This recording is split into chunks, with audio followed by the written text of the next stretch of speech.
What's up? What's up? What's up? Just through the GP the house. Oh, it's the traffic has come to almost a standstill on the freeway. Actually, it's not a freeway; it's a highway, and it's a highway really because it's really expensive. But anyway, I want to start talking about some of my life in Japan, and I want to explain, well, share my English teaching. Anyway, my English teaching experiences started when I moved to Kansai. I did not teach anyone any English when I was up in Nagoya. I got my first English job through a friend, and he was really, really good person, really nice person. And I started, how can I say? He was offered or went for an interview, but the students were children and he didn't want to do it, so he asked me that I want to do it and help out because I had kids and he knew I was really patient with children and stuff because of the stories that I told him about my children.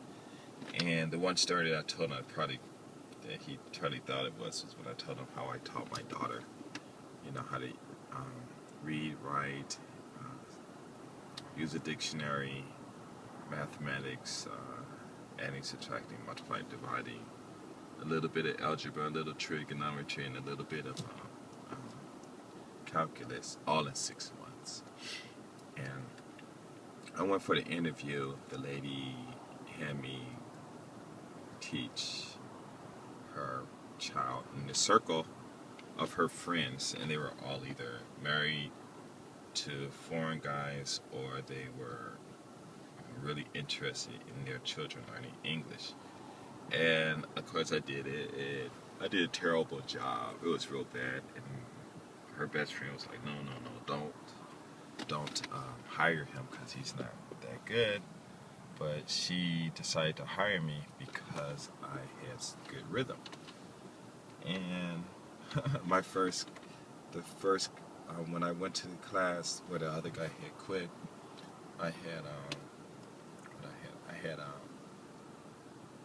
there were 8 students in the class. I gave my lesson. Next week, only one showed up, and everyone else had quit. And I was like really surprised, and I was like, I'm sorry. But she said it's okay, that's normal. In Japan, when you're a new student, when you have a new teacher, a lot of them would quit because the kids don't know the teacher. So they would cry and things like that, because I was teaching really young kids. But I got better, and yeah, she taught me, what to do and things. But I ended up switching it because there was no kind of a progress. The progress was like very slow, really slow. But I would do what she said, and the kids would start to understand, especially when I got the bigger kids. But then I started saying, you know what, I'm gonna start teaching these kids how I taught my daughter, and my son, and they started getting really better. And I have this one story. I don't know if I told it before. I'm quite sure I did, but well, they go both. How can I say it? There was just 3 students came in. Well, there were 3 students came in, they were all like a year and 5 months. Within 6 months, there was this boy named Kakeru. Within 6 months, he started using a dictionary. By the time he was 2 years old and 6 months, he was very, very, very proficient in using a dictionary. And I'm not talking about like one of those picture book dictionaries. I'm talking about a junior high school dictionary that the junior high school students use in Japan. And he was so good. I would just say, hey, I would like say a word. Let's say, what's a good word? Like, I'll just say like freeway. I don't know if freeway is one, but I'll say favorite. Okay, favorite. And he would say it too. He go F-O-R-I, not F-O, I'm tired. F-A-V-O-R-I-T-Y, F-A-V-O-R-I-T-Y. Huh? Man, I'm tired, and I gotta make this video now, and I'm making mistakes, and I already Started over twice, I'm not starting over again. So anyway, favorite, F-A-V-R-I-T-Y. Favorite. Nope, I even spelled it again. I don't know what I'm tripping off of. Yeah. Anyway, I ain't editing it. Okay, F-A-F-R-I-T-E. And he would say it just like that. F-A-V-R-I-T-E. And he would say it over and over while he would look for the word, and he would find it within like 30 seconds. And we were like really surprised. Then the next month came, and his mother said, oh, well, he's reading, he's been reading at home. I'm like, huh? So I gave him this, we didn't believe her, Well, it was actually it was 2 years, 7 months. So we kind of ignored her because, we thought she was tripping and stuff. And then at 2 years and 10 months, his mother was really, for that whole 3 months, she was telling us every week. So finally I said, fine, I got tired, and I'm thinking, like, I'm going to prove this lady wrong. So I wrote up on the board, I am hungry, what do you want to eat? I want to eat an apple. Here you are, thank you, you're welcome. The kid read it, and the only words he didn't pronounce was thank you and welcome. And everyone's jaw dropped. Everyone's jaw dropped in the class. And we were like, wow, So we waited till he had turned 3 years old and put him in the class with the 4- and 5-year-old students. And he was outperforming them. Like, let's say you give him a word, conversation with like maybe 40 words. The 4- and 5-year-old students, they were all girls. They would miss about something about, let's say, 20 words, 25 words, This kid would miss max 18, And it was because he knew the phonics, because they gave him the phonics test, and he just blew it out. And we were, like, really surprised and stuff. And, yeah, he really blew it out. So the mothers, they were, like, really angry and stuff. It must be an accident or something up here. G-code, yeah. See here, that sign? It says G-code, G-code. Right there was blinking. G-code, these are the emergency trucks. Anyway, yeah, it was really interesting though. So in Japan, what they do is they don't isolate children by their abilities. They do it by their age. And somebody crashed. I hope. It wasn't a motorcycle. They go something black. Ooh, guys, see them pushing that car over?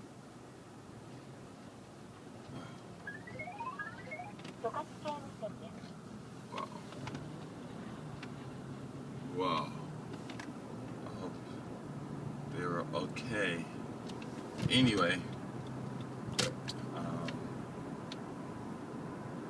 So anyway, we got in this real big discussion, and the mother, she was really proud of her son, and we told her, what the other parents said. She was like, forget them, basically. So he ended up staying in the class, and he just rose. Because with those other students, I think there were 4, they were doing well, 4 or 5 years old. And what it was I would make a conversation, I would just hand it to them, read this, and that was it. And so they would miss those words, about out of 40, they would miss like 25 words or something like that. And then he would come in, we'd say read it, and he would miss like maybe 18 or 15, and he just blew them out. And then we would, go through the whole thing, the whole class and everything I usually do. And then by the end of the day, in an hour, we would read a second time, and they always improved. They would drop down to like maybe 15 and 18 or something like that. And he dropped down to like 5, 2, sometimes perfect, and we were like, and when he read, they were all girls. They all came over, and they were not 4 or 5 years, I'm sorry. They were 5 and 6 year olds. And they would come in circle, and he would just, and it wasn't like, no, I am. No, it was like, I am hungry. What do you want to eat? I want to eat an apple. And that's the way he would read. He was only 4. 2 or 3 years old. So we were like, wow. And I asked his mother, what do you do? She said, well, I know, because she didn't speak English, so she said she couldn't teach him anything. But what she said she did was she would like help him count, but I guess she used Japanese, whatever, I'm not sure. Unless she learned the phonics, which I doubt it because most parents don't pay attention and stuff. And we were like really surprised though. But yeah, those all but one of the students quit. One other student didn't quit. Something happened, so later on she ended up quitting. But it was because of that incident. But the other two, they were like really ticked because those mothers were like, I guess they were embarrassed or something, and it was just like, wow, really, really something. But what happened was though, is that was one of my favorite stories. He was the first child at 2 years old, under 3, that I've ever had to start reading English, and was very good at using the dictionary, and he was the first. But the next ages, they were usually would be about 3 years and 5 years, 3.5 years old, and those were in different places where I worked and stuff like that. And it usually would tend to be those hard-headed kids, the kids, not hard kid, ones that were really hyperactive, like in States, hyperactive kids get drugs. Well, in Japan, my hyperactive students advanced, and I just said, well, I didn't really, I would ask these teachers on this ETF, English teachers in Japan site, and no one really couldn't give me an answer and stuff. So I just figured out, I said, okay, well, maybe, that's just the way they learn, because one thing about black people and stuff, I know for a fact in schools, when I was in school too, they taught at a pace that wasn't fast enough for us to keep interest in. But the other students, like white students, because there wasn't too many other students in the classes and stuff, they were able to keep up, and he would explain it. And then, I don't know, it was just really interesting. But yeah, those, I don't want to get off the subject, but it was really interesting. Then I would teach these other kids and stuff, and it's real fun, to watch a kid come in. Like my fastest students right now is in this year's kindergarten students. They're all 5. They'll be 6. They're all turning 6 right now. I started teaching them last year in April, and within 4 months in August, 2 of the students started reading. Then in August, September, the next month, 2 more. Then the next month, 6 more. And it just went up and went up. And now the whole class is reading. They're all are not good. You got some who are good, and every week sometimes some get better. But, there is this one group, I think it ended up being like maybe 10 students out of 30 who were like the first readers. And then everyone else, because the way the lesson is, everyone else would have a chance to participate anyway.